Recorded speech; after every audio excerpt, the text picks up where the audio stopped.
competency assessor or NCQ.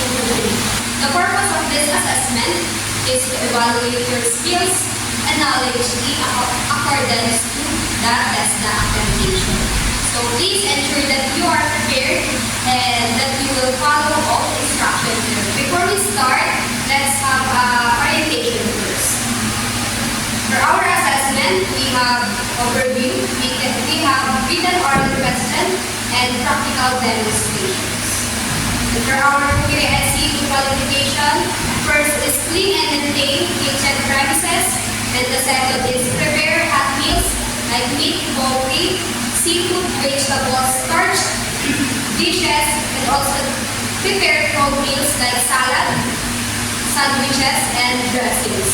We also prepare stocks, sauces, and soup. And prepare appetizer, prepare desserts.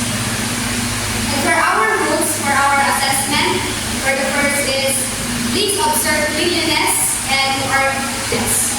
Siyempre, kapag tayo nag-assessment, kailangan maayos yung ating place sa paggagawa, lalo na nasa food industry tayo.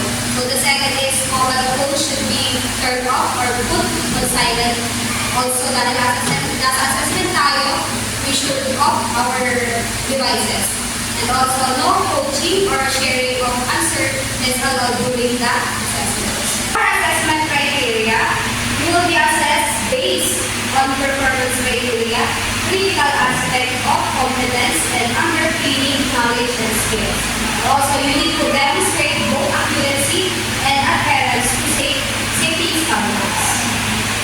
Okay, before we start our assessment, I have to matanungan. Let me check your attendance first, please.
Yung present ko sa akin is hindi siya cold na. So, dapat sa pag-review ng coldness ng ating dessert, so dapat i-prepare natin siya ng maayos. So, dapat gawin lang din natin.